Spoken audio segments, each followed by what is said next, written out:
نحمدہ و نصلی علی رسولہ الکریم اعوذ باللہ من الشیطان الرجیم بسم اللہ الرحمن الرحیم۔ آج ہم جو تلاوت کر رہے ہیں سورہ قاف 50 نمبر سورت،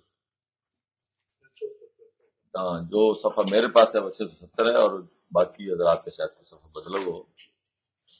بسم اللہ الرحمن الرحیم قاف والقرآن المجید بل عجبوا ان جاءهم منذر منهم فقال الكافرون هذا شيء عجيب اذا متنا وكنا ترابا ذلك رجع بعيد قد علمنا ما ننقص الارض منهم وعندنا كتاب حفيظ بل كذبوا بالحق لما جاءهم فهم في امر مريج افلم ينظروا الى السماء فوقهم كيف بنيناها وزيناها وما لها من فروج والارض مددناها والقينا فيها رواسي وانبتنا فيها من كل زوج بهيج تبصرة وذكرى لكل عبد منيب۔ ہم نے پچھلے ایک ہفتے سے 2 ہفتے سے جو اپنا انداز بدلا ہے، جو ہم ایک رکوع کے حوالے سے ہم چل رہے تھے، اب ہم پوری صورت کر رہے ہیں۔ اس کی وجہ یہ ہے کہ آگے ہماری ساری جو ہے وہ 2 یا 3 رکوع والی ہیں، اور عام طور پہ ان میں جیسے ہم نے سورہ فتح کو دیکھا تھا کہ حالانکہ اس میں 4 رکوع ہیں، لیکن پورے کی پوری سورت جو ہے وہ ایک ہی واقعے کے ارد گرد اسی کا وہ جو کہتے ہیں سیاق و سباق کو لے کے آگے چلتی ہے۔ تو اسی طرح سورہ کاف کے حوالے سے بھی اب ویسے تو اگر آپ قرآن کو دیکھیں، قرآن بذات خود صرف ایک بات لے کے چل رہا ہے۔ قرآن صرف ایک بات لے کے چل رہا ہے، وہ کیا ہے کہ بندے کا اللہ سے تعلق، صرف اس بات کو سمجھانے کے لیے۔ اللہ سے تعلق کن معنوں میں؟ اللہ سے تعلق کے دعوے دار بہت سارے ہیں، دنیا کی کوئی قوم ایسی نہیں ہے جو اللہ سے تعلق جس کا نہ ہو۔ ہندو اگر ہیں تو وہ بھی اللہ سے تعلق کے دعوے دار ہیں، وہ بھی جو اللہ سے تعلق کا کیا مطلب، جو اللہ کا نام لیتے ہیں، اللہ کو مانتے ہیں۔ لیکن قرآن کہتا ہے کہ اللہ سے خالص تعلق۔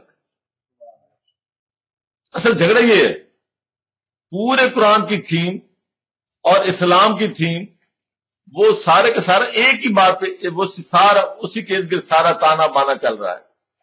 جن لوگوں کو اللہ سے جن کا خالص تعلق ہے، جن لوگوں کا اللہ سے ایک عمومی تعلق ہے، اور جو اللہ سے تعلق میں باقی اور جگہ سے ہو کے جاتے ہیں، اللہ کہتا ہے کہ صراط مستقیم میرے ساتھ براہ راست تعلق قائم کرو۔ جھگڑا یہ صرف ایک جھگڑا چل رہا ہے۔ انبیاء آتے ہیں اللہ سے، بندے کو اللہ سے ڈائریکٹ کرنے کے لیے، اس کا نام ہے صراط مستقیم، براہ راست، اے ٹو بی، اللہ اور بندہ سیدھا ایک خط، کہ تم اللہ سے ڈائریکٹ ہو جاؤ۔ کبھی کسی رسول نے یہ نہیں کہا کہ پہلے تم میرے ذریعے میری عبادت کرتے ہوئے تم اللہ کو پہنچ سکتے ہو ورنہ نہیں پہنچ سکتے۔ ہر نبی نے یہی پیغام دیا ہے کہ نعبد اللہ، اللہ سے وابستگی اختیار کرو۔ عبادت کا مطلب کیا ہوتا ہے؟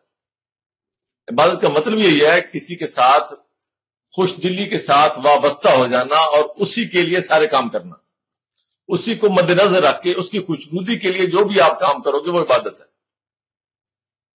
تو انعبد اللہ، جو کام کرنا ہے، جو تم زندگی میں کام کر رہے ہو وہ میرے نقطہ نظر سے کرو، جو میں کہتا ہوں، جو میرا آرڈر ہے، جس طرح میں چاہتا ہوں اس طرح کرو، یہ عبادت ہے۔ جس کی خوشنودی کے لیے کرو گے اس کی عبادت، اللہ کی خوشنودی کے لیے کرو گے تو اللہ کی عبادت۔ یہ نہیں ہو سکتا کہ آپ وہ کہتے ہیں نا راضی باغباں بھی رہے خوش اور راضی رہے صیاد بھی، دونوں کام نہیں ہو سکتے۔ اللہ تعالیٰ جی جو کبریا، ذات کبریا ہے، وہ برداشت اس کو اپنے شریک کرتا ہی نہیں۔ اس کے نہ کوئی حکم میں شریک ہو سکتا ہے، نہ اس کی کوئی عبادت میں شریک ہو سکتا ہے۔ اللہ کے علاوہ کوئی بھی غیر اللہ کا مطلب یہ ہے جو اللہ نہیں ہے وہ اللہ کے ساتھ شریک نہیں ہے۔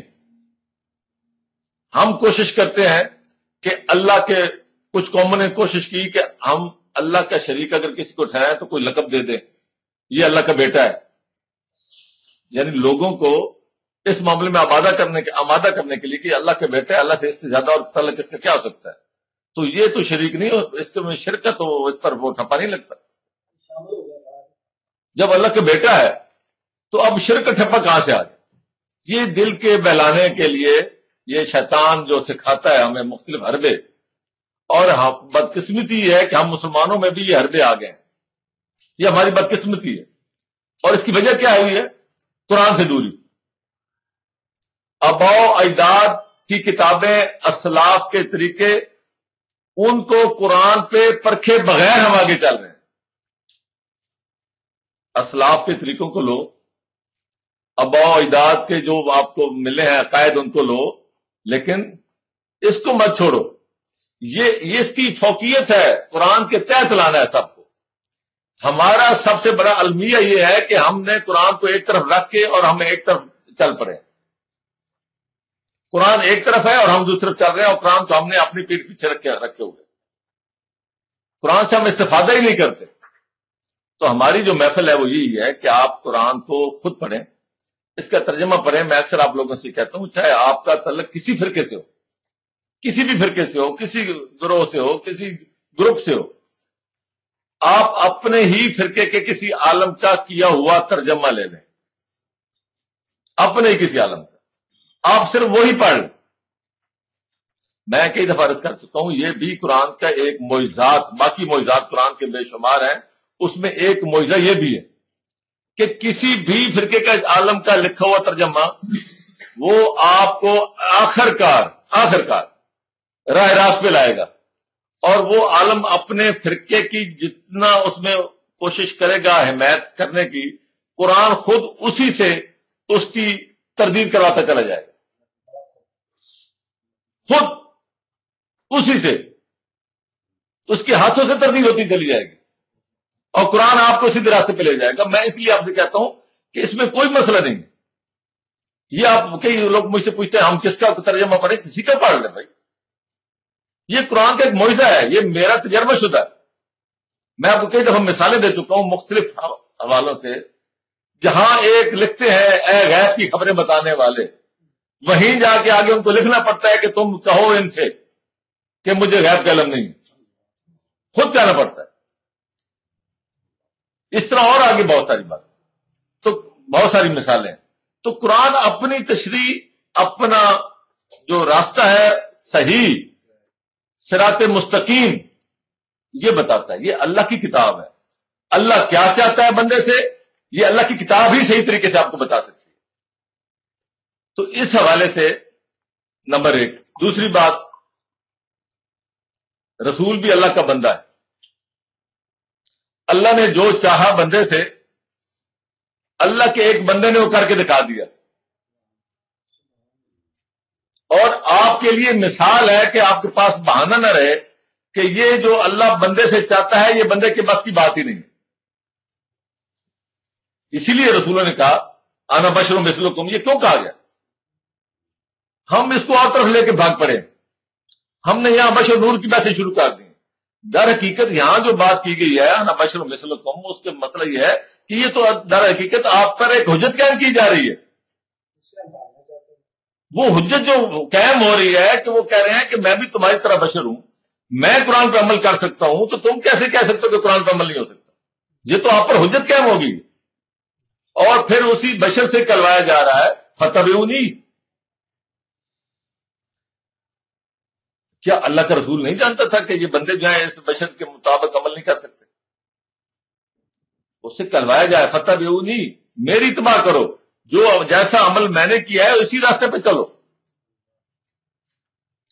تو ایک نمونہ دے دیا پریکٹیکل، ایک کتاب دے دی۔ اس کے بعد اگر کوئی آدمی یہ کہے کہ مجھے پتہ نہیں ہے دین کیا ہے، مجھے پتہ نہیں اسلام کیا ہے، قرآن اگر نہیں پڑھتا، تو یہ اس کا مسئلہ ہے، قیامت کے دن اس نے جواب دینا ہے۔ وہ جو اپنے عقائد لیے پھرتا ہے، کیا کبھی اس نے اپنے عقائد کو قرآن سے منطبق کرنے کی کوشش کی؟